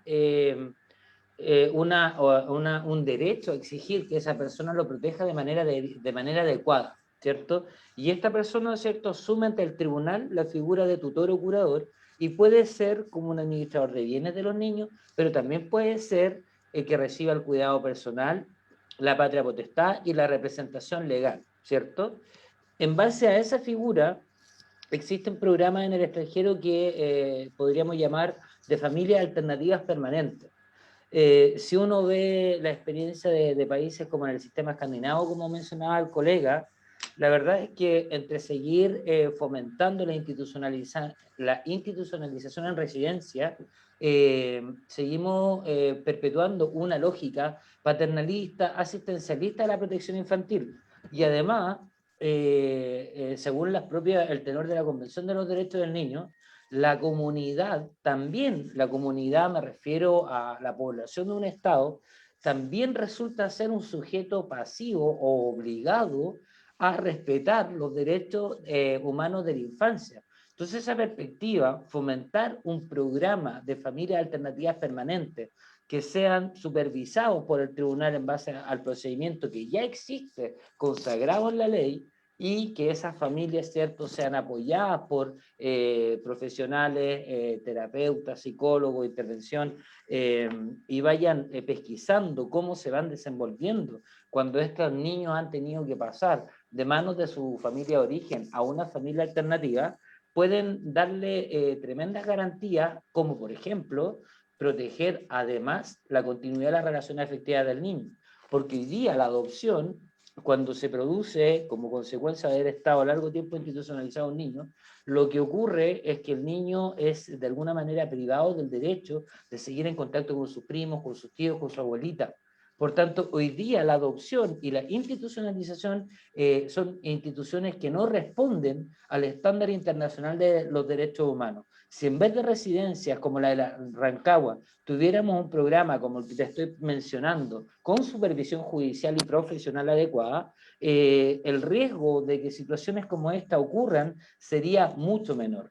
Si en vez de destinar las subvenciones a la residencia, se las destináramos a una familia constituida que se ofrece voluntariamente para asumir el cuidado de un niño que está en déficit de una familia porque su familia no logró superar la crisis y por ende es necesario separarlos de ella, debería entregársele a una de esas familias el cuidado permanente de ese niño. Y vuelvo a lo que decía del derecho a la continuidad de las relaciones afectivas. Te comento también que el programa actual que existe en el Sename, que se llama FAE y FAS, las familias alternativas especializadas y simples, ¿cierto? Tienen un defecto grave, que es que el Sename puede entregarle a una familia, bajo este programa, un niño, ¿cierto?, que puede estar a cargo de esa familia, no sé, 2 años. Se sabe de casos como el niño Nachito de San Felipe, que estuvo 6 años a cargo de una familia alternativa o de acogida, ¿cierto? Y resulta que después el niño es separado de esa familia y eso hace una revictimización porque el niño primero fue desarraigado a su familia de origen, luego se le entrega a una familia, se vincula. Los estudios hablan de que la vinculación afectiva de un niño con una nueva familia se puede producir promedio a los 3 meses de estar a cargo de ellos. Y resulta que los programas se permiten separar nuevamente al niño y desarraigarlo. Imagínate cuando esto pasa 2, 3, 5 veces en un niño que todavía no cumple 7 años, cuando es la etapa más crítica para la formación de la identidad de ese niño, y esa identidad se forma en relación con la interacción de sus adultos responsables. Los adultos son llamados a dar estabilidad al desarrollo emocional del niño, y un niño que anda rebotando de casa en casa está siendo sistemáticamente vulnerado. Entonces, yo creo que esa sería una modalidad a discutir a futuro que podría precaver situaciones lamentables como la de Rancagua, y creo que el foco va por ahí. Y también, obviamente, pienso que lo que habíamos hablado en la exposición sobre esta nueva lógica de cómo entender los derechos de la infancia desde el punto de vista de los niños, no adultocéntrico como opera hoy día, también, ¿cierto?, va a ser responsable de los funcionarios que intervengan de los daños que provoquen a esos niños. Incluso en otras constituciones existen normas que permiten hacerle responder civil y penalmente, o sea, indemnizar a los niños que han sido víctimas de daño producto de la negligencia en la intervención de programas que le hayan provocado algún tipo de secuela. No sé si con eso contesto un poco, y obviamente reprochar y lamentar no solo este hecho de Rancagua, el hecho que subimos, ¿cierto?, de la residencia de Manuel Montt, el caso de Tomás, y todos los casos. Es curioso que en estos últimos 2 meses hemos tenido graves denuncias que han reflotado la discusión de la necesidad urgente de intervenir cómo funciona el sistema de protección infantil chileno, y por eso mi propuesta de crear una comisión de justicia transicional que permite recibir denuncias e intervenir de manera alternativa para buscar soluciones al corto plazo para que la perpetuación de estas vulneraciones no se propicie bajo la nueva Constitución. Gracias, Josué. Gracias, Josué. Vamos a dar curso a la última pregunta de este foro por Zoom, pero vienen las preguntas que están en el Facebook, que son muchas, y Paola ahí está con una gran dificultad para seleccionarlas. Esta pregunta va dirigida a Rodrigo Poblete y la hace Patricia Carrizo desde Antofagasta. Y le pide que explique un poquito más una afirmación que hizo, que los niños vayan tomando decisiones acerca de su vida. Si podría desarrollar un poquito más esa idea. Sí, bueno, efectivamente hay un concepto que viene de la mano con el derecho internacional de los derechos humanos en materia de infancia, que es el de autonomía progresiva. Ese concepto lo que nos dice es que los niños, de acuerdo a su grado de desarrollo, ¿cierto?, pueden ir tomando ciertas decisiones de manera autónoma, y eso es lo que explica, por ejemplo, que en los tribunales de familia, en determinada edad, a los niños se les consulte con cuál de los padres prefieren vivir, por ejemplo, antes de tomar la decisión. No opera lo mismo, por supuesto, en niños de 4 o 5 años, pero si son niños o adolescentes que se pueden expresar claramente y que pueden dar cuenta de una preferencia, entonces es una opinión que es considerada. Eso tiene que ver también con el derecho a ser oído, ¿cierto?, que también está garantizado en la Convención Internacional de Derechos del Niño, y a participar en las decisiones que les afectan. En definitiva, entonces, es ir reconociendo que depende, ¿cierto?, el grado de desarrollo que presenten los niños y adolescentes, pueden adoptar ciertas decisiones sin necesariamente estar anclados a un tutelaje de algún adulto responsable. Y ese ámbito de qué es lo permitido que los niños o niñas puedan decidir es una cuestión súper dinámica. O sea, recordemos que en nuestra tradición chilena, al menos, hasta hace unas décadas atrás, los niños no podían hablar en el comedor en presencia de adultos. Eso hoy nos parece una conducta ya no aceptada, ¿cierto? Los niños hoy opinan y conversan en la mesa y en muchos otros espacios, por supuesto. Pero antes era una conducta reprochable y castigable. Entonces, con eso quiero demostrar que el ámbito de la progresividad, de la autonomía, de la infancia y la adolescencia es una cuestión que también se va definiendo de acuerdo al dinamismo de la sociedad y a las convenciones sociales que vamos alcanzando. Muchas gracias, don Rodrigo. Le damos el paso entonces a Paola para que nos cuente qué está pasando en Facebook. Antes saludar a Cecilia Pacheco, también miembro de la Comisión de Infancia, que ha estado con nosotros acompañándonos desde el inicio de las transmisiones. Por favor, Paola, adelante. Gracias. Yo tengo dos preguntas, una para Josué, que le pedían que por favor profundizara con la nueva ley migratoria y cómo eso atentaba contra los derechos de los niños y de su familia en el marco del enfoque de derechos humanos. Y yo quería también transmitirle las felicitaciones de Luis Vidal, que encontró muy interesante el abordaje que hizo y muy en sencillo además. Estrella Fabiola Torres, con Silvana, que decían que si hubiera más personas que trabajaran con ese enfoque dentro de los tribunales, sería mucho más humanizado el trabajo de ellos.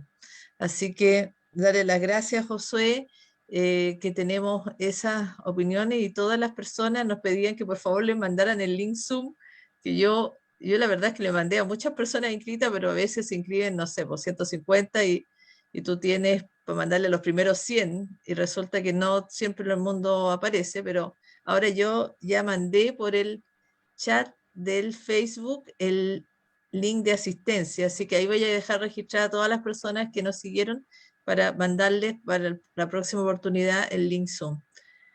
Y la otra pregunta que estaba era para Rodrigo, para que viera el tema de las familias que podían adoptar, pero que tengan, ¿cómo se llama? Unión civil. ¿Por qué no se consideraba eso? Y solamente se consideraba el vínculo matrimonial. Sí, me da la impresión que es por la ley de adopción, específicamente. Eso.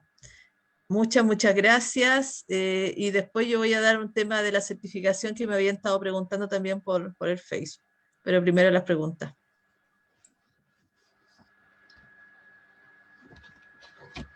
Don José, parece que fui invitado a responder primero. Luis, no te escucho. ¿Me estás dando la palabra a mí? Sí. Ya. Mira, la verdad es que yo voy a ser súper honesto. Yo, por esto, la campaña no he estado tan al corriente de lo que es el tema, ¿cierto?, de la ley migratoria. Pero, a ver, lo que yo puedo decir al respecto, espera un poco, estoy poniendo el micrófono. ¿Me escuchas, Luis? ¿Me escuchas bien? Sí, fuerte y claro Ya. para vos. Mira, yo seguí de cerca varios casos de medidas de protección con respecto al tema migrante. También se ve mucho hoy día el tema del aumento de casos de secuestro internacional, porque la figura del secuestro internacional ha ido de la mano de la migración. Y en el caso del secuestro internacional se produce una especie de fraude con respecto a alterar las competencias de los tribunales para poder intentar forzar a uno de los progenitores en el fondo a ceder a la custodia de un niño, arrancándose del tribunal donde debían originalmente discutir la materia de custodia y yéndose a un país donde supuestamente el padre que arranca con el niño tiene mayores posibilidades de vencerlo en un juicio. Eso se llama alterar el fuero de competencia y que se califica como un fraude procesal. Entonces, yo creo como te decía, en general, el enfoque integral, el enfoque complejo, este análisis multidimensional debiera estar presente a la hora de construir los estatutos jurídicos que vamos a empezar a diseñar, sobre todo ahora que vamos a tener una nueva constitución, vamos a estar obligados a crear nuevos estatutos que armonicen el ordenamiento jurídico interno. Y si en la Constitución insertamos esta nueva lógica de tratar los derechos del niño, obviamente que la ley migrante va a tener que hacerse cargo de las distintas situaciones, tratando de poner algunas salvaguardas. Por ejemplo, cuando hablamos de los niños migrantes y su aumento de institucionalización en el Sename, resulta que muchas veces el estilo de crianza, por ejemplo, de familia haitiana, puede ser objeto de un reparo por parte de los interventores, ¿cierto? Desde esa perspectiva se puede acusar de negligencia porque no han tomado las medidas de prevención frente a la producción de posibles accidentes. En la doctrina se habla de que un niño de menos de 3 años que sea objeto de un accidente ha sido víctima de maltrato por parte de los padres. Y eso es lógico. ¿Por qué? Porque el niño antes de los 3 años tiene cero capacidad de prever una situación de riesgo de accidente. Por tanto, si el niño sufre un accidente es porque hubo un padre que no estuvo presente tomando los resguardos necesarios para que ese accidente se evitara. Así de exigente es la doctrina internacional en materia de accidentes en niños de menos de 3 años. Pero resulta que en esta materia, si tú analizas, por ejemplo, el estilo de crianza que viene inserto en la cultura haitiana, ellos tienen un patrón de cultura colectivista o tribal, si tú quieres, donde los niños se entienden como que se autoprotegen a sí mismos porque funcionan en clan. Hay un término que viene de la lengua africana, que creo que es Ubuntu, que habla un poco de lo mismo, de que ellos forman parte de una entidad colectiva y desde esa perspectiva funcionan como una pequeña tribu compuesta por personas menores de edad. ¿Qué significa? Que un adulto, 2 adultos que estén supervisando a ese pequeño clan cumplen en la lógica del resto de los padres de estos niños la función de garante de protección de los niños, ¿cierto? Pero si miramos desde la lógica proteccional chilena, ese estilo de crianza puede ser perfectamente utilizado como un argumento para acusarlos de negligencia, de abandono y por ende aplicar medidas de protección. Entonces esa perspectiva, el fenómeno migratorio va a imponer a nuestro país grandes desafíos que pueden ser superados desde esta perspectiva de lo que yo te menciono como la nueva lógica que el colega que también expuso, me imagino, conoce perfectamente en el ámbito jurídico. Es muy importante la doctrina de la protección integral de la infancia. La doctrina de la protección integral de la infancia es toda esta mirada que señala estos elementos de los que yo te estoy hablando y que debieran verse de alguna manera respetados, incluidos, considerados en la construcción normativa. Y quiero remitirme, y disculpa que me extienda solo un segundo, porque el colega que me antecedió hablaba de que él aboga por una constitución más bien extractada, y Montserrat le preguntaba si eso no era peligroso, porque dejaba entregada la interpretación de las normas a quien ejerza la función de poder de interpretar, ya sea en un juicio, en el dictar un dictamen, una resolución de algún servicio público.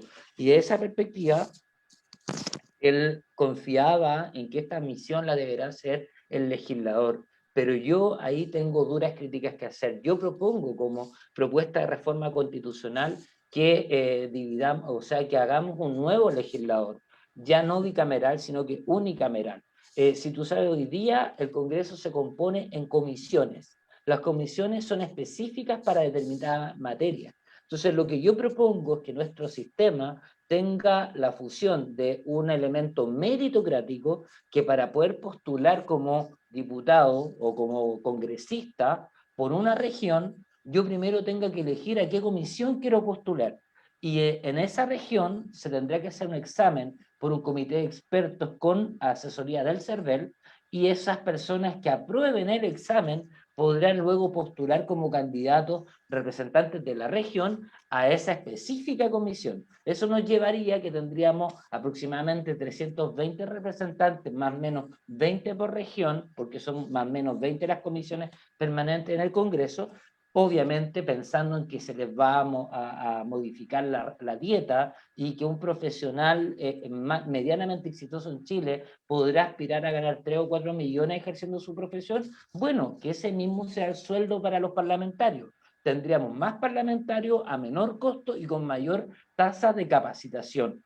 Con eso podríamos asegurar que la calidad de la legislación que se vaya dictando, que interprete la nueva Constitución, se haga por gente que, además de representar la opinión popular de quienes votaron por su región y lo eligieron, tenga también un nivel de acreditación que garantice un determinado grado de calidad legislativa, porque esa es una de las críticas que podemos hacer al derecho chileno. El legislador actual no da garantía de confiabilidad, porque ni los parlamentarios ni sus asesores están sujetos a ningún tipo de acreditación que certifique que ellos están en condiciones de legislar con una hermenéutica que garantice estándares internacionales de derechos humanos. Espero haber contestado la pregunta, Luis. Muchas gracias. Sí, muchas gracias. Don Rodrigo, su tiempo. Ya no me acuerdo cuál era mi pregunta. Ahora, Hola. Es que me El tema entretuve de... escuchando al colega. Sí, no, hay que vea. El tema de las familias que están con la unión civil versus las familias que son casadas por la ley de matrimonio, que no se considera la unión civil en el fondo. Claro, lo que pasa es que ahí tenemos un problema de la ley de adopción, en el fondo, que va por un carril separado, pero que tiene ahí la misma matriz. Esta idea de que las familias tradicionales, ¿cierto?, compuestas por un hombre y una mujer, están mejor habilitadas para criar que personas solteras, por ejemplo, y por supuesto, hoy están excluidas como un vínculo que pudiera tener una mayor ponderación, como lo tiene hoy día el matrimonio, está excluida la unión civil. Esas cuestiones, y ahí para precisar el alcance de lo que yo decía adelante, yo soy partidario de una constitución mínima, no en el catálogo de derechos, yo soy partidario de una constitución mínima en sus declaraciones valóricas o dogmáticas, preliminares, por ejemplo, o en dotar de mucho contenido valórico o moral la regulación constitucional. En el catálogo de derechos, por supuesto que no se pueden ser minimalistas, y hay que ser todo lo extenso que sea necesario y todo lo preciso que sea necesario. Pero también teniendo en cuenta lo que dice Josué, que vamos a tener un nuevo legislador rediseñado también por esta nueva constitución. Por lo tanto, cuando hacemos un ejercicio constituyente como el que estamos empezando a vivir, no hay que hacerlo solo desde las malas experiencias o desde los temores de nuestras malas experiencias, sino desde el nuevo diseño que pretendemos implementar. Para poner un caso, algunos plantean en abstracto eliminar el Tribunal Constitucional, diciendo en abstracto así que es malo tener un Tribunal Constitucional. Pero si hay democracias muy avanzadas en el mundo, muy desarrolladas, que tienen cortes constitucionales, hay otras que no las tienen. No es una cuestión de fe tener o no tener un Tribunal Constitucional, es una decisión, y la tomaremos de acuerdo a las mayorías que se conformen en la convención y a los antecedentes que vayamos teniendo. Pero aquí lo importante que a mí me parece es que en la parte orgánica de la Constitución, que es donde va todo el andamiaje de funcionamiento del Estado, no pueden haber dogmas de parte de los constituyentes.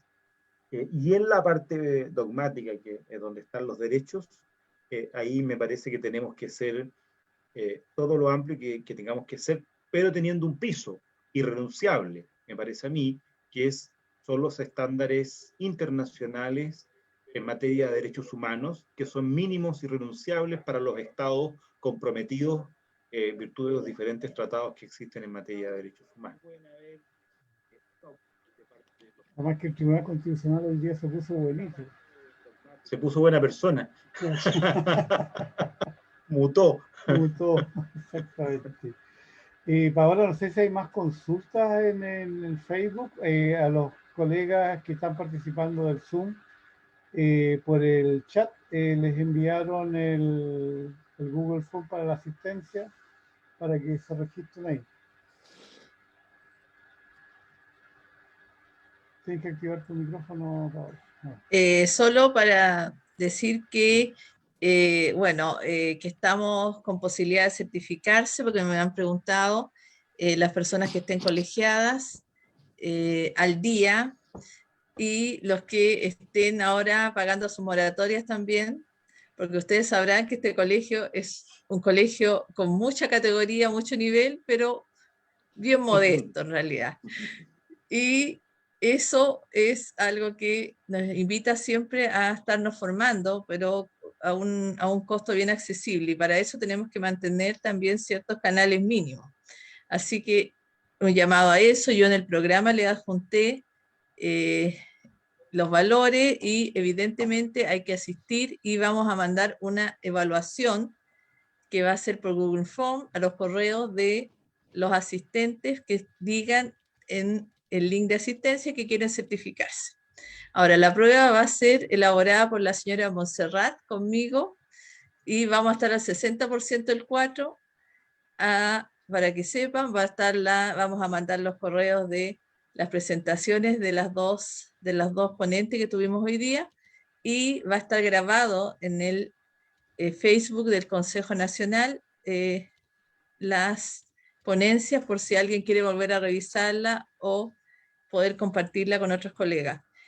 Hasta el 5 de mayo vamos a recibir inscripciones, por si alguien no se inscribió y ve después y tiene la urgente necesidad de cómo no voy a participar en esto, aquí los esperamos.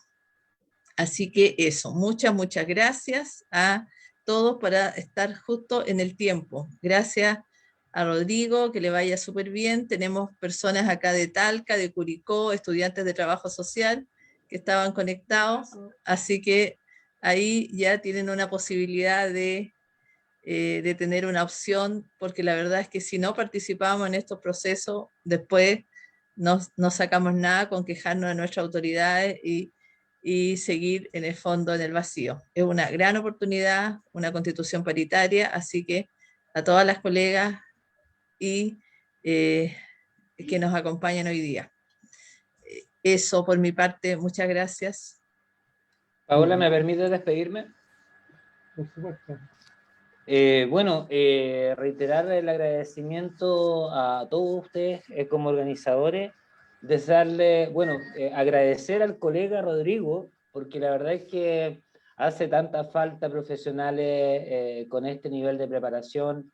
Me siento menos solo al escucharlo, así que felicitarlo por el trabajo que hace, desearle lo mejor en la convención constituyente, porque la verdad es que yo declaro públicamente ante ustedes que en caso de salir electo, el vínculo afectivo y ético que me une al colegio y a los trabajadores sociales de Chile me permite decirles con honestidad que voy a estar a su disposición para poder llevar las propuestas del colegio en caso de salir constituyente, porque tienen mucho que aportar y son un elemento clave para la transformación social que Chile necesita y merece.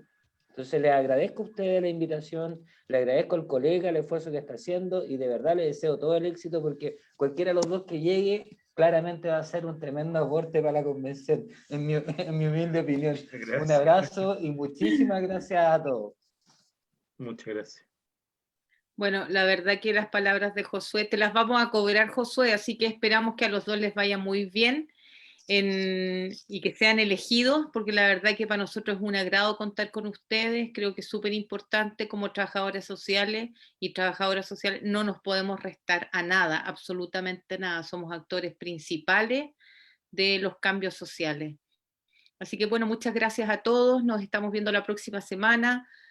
Paola, Luis, muchas gracias, Josué, Rodrigo y a todas las colegas y a todos los colegas de Arica a Punta Arenas. Un gran La abrazo. próxima sesión es el 6 de mayo, donde seguimos con las peores formas de trabajo infantil, el convenio de la OIT, que va a exponer la profesional Isabel Farías, trabajadora social del DEPRODE, que fue una de las impulsoras de este tema a nivel nacional y que fue distinguida precisamente por la OIT por esta buena práctica en nuestro país.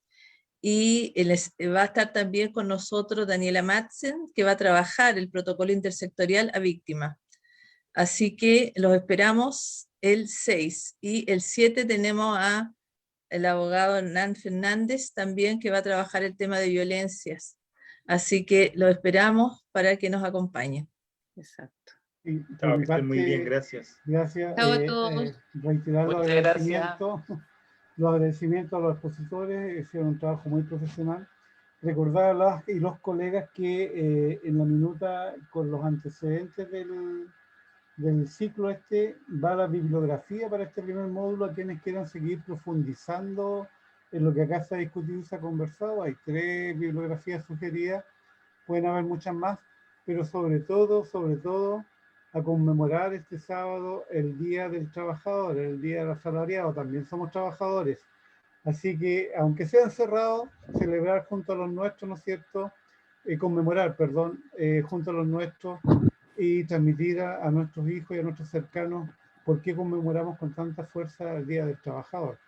Así que muy agradecido por la asistencia, por la exactitud. Hemos tratado de encuadrarnos hasta las 9, nos pasamos unos minutitos, pero bueno, valió la pena inmensamente y sabemos que como trabajadores sociales contamos con los compañeros de camino, ¿no es cierto?, desde el derecho que nos apoyan, digamos, y hacemos una dupla potente. Y la invitación a seguir formándonos, a seguir preparándonos y a seguir dibujando este Chile diverso que hoy estuvo presente, ¿no es cierto?, desde Iquique hasta Punta Arenas, nos faltó Arica, ¿no? Y saludar a los colegas nuevamente, miembros de las comisiones de niñez de Calama, de Valdivia y por supuesto de Santiago. A seguir cuidándonos, a seguir trabajando por nuestros niños, niñas y jóvenes, por nuestro gremio y por nuestra sociedad. A cuidarse y nos vemos. Un abrazo. Chao, chao. Muy bien. Chao. Chao. Gracias.